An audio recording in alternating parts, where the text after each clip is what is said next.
హైదరాబాద్ పాచిగుట్టలో నాలలో యువకుడి గల్లంతు విషాదం నింపింది. యువకుడి కోసం గాలింపును ముమ్మరం చేశారు. ఇప్పటికే బైక్ ను స్వాధీనం చేసుకున్నారు అధికారులు. తనతో చివరిసారిగా సాయంత్రం 6:30 గంటలకు మాట్లాడారని యువకుడి భార్య తెలిపింది. తన తల్లి దగ్గరకు వెళ్లొస్తానంటూ బయటికి వెళ్లాడని చెప్పింది. ఆ తర్వాత ఎన్నిసార్లు ఫోన్ చేసినా కలవకపోవడంతో ఆందోళన చెందామని అన్నారు.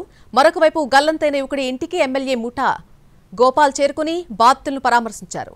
తన భర్త ఆచూకీ తెలపాలని అంటూ యువకుడి భార్య వేడుకుంది. మరింత సమాచారం మా ప్రతినిధి రాధిక అందిస్తారు. రాత్రి కురిసిన భారీ వర్షానికి ముషీరాబాద్ లో ఒక యువకుడు గల్లంతవడం జరిగింది. అయితే ఆ యువకుడు ఆచూకీ ఇప్పటి వరకు దొరకకపోవడంతో ఫ్యామిలీ అంతా కూడా రోధిస్తున్న పరిస్థితి. ప్రస్తుతం వాళ్ళ ఇంటి దగ్గర ఉన్నాము. ఆ అబ్బాయి ఎప్పుడు ఇంట్లో నుంచి వెళ్ళాడు, అసలు ఎలా గల్లంతయ్యాడు, ఒకసారి వాళ్ళ మాటల్లో తెలుసుకుందాము. వాళ్ళ అమ్మగారు ఉన్నారు. అమ్మ, అసలు ఎప్పుడు వెళ్ళాడు బాబు? 7:30కి వెళ్ళాడమ్మా. 7:30 తెలియదు ఎప్పుడు వెళ్ళిందో. లాస్ట్ ఎప్పుడు మాట్లాడారు?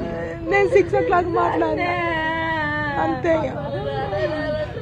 ఎంత ఉంటుంది ఏజ్ బాబుది? 25.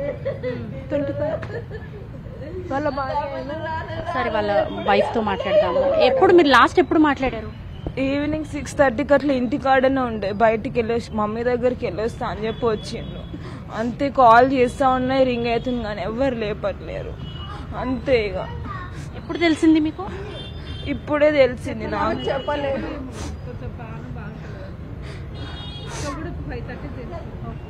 బాబా మీకు? చిన్న బాబు, 2 years.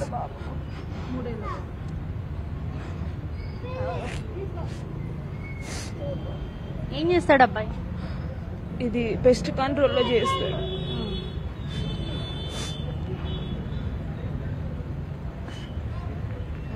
సో రాత్రి గల్లంతయ్యాడు అంటే ఇంట్లో వాళ్ళకి దాదాపుగా 6-7 ఆ టైంలోనే మాట్లాడడం జరిగింది. ఆ తర్వాత నుంచి ఇటు అక్కడ ఏదైతే వినోబా నగర్ నాలా ఉందో అక్కడ ఒక ఫ్యామిలీకి హెల్ప్ చేయబోతూ ఇటు రిటర్నింగ్ వాళ్ళు కూలటంతో అందులో పడిపోయి కొట్టుకుపోయిన పరిస్థితి. ఇప్పటి వరకు అతనికి సంబంధించిన ఆచూకీ అయితే తెలియలేదు అని చెప్తున్నారు అధికారులు. రాజకీయ నాయకులు అందరూ వస్తున్నారు, వెళ్తున్నారు, కానీ ఇప్పటి వరకు ఆచూకీ అయితే తెలియలేదు అనేసి ఇక్కడ కుటుంబ సభ్యులు ఆవేదన వ్యక్తం చేస్తున్నారు. కెమెరా పర్సన్ రాకేష్ తో రాధిక, ఎన్టీవీ, హైదరాబాద్.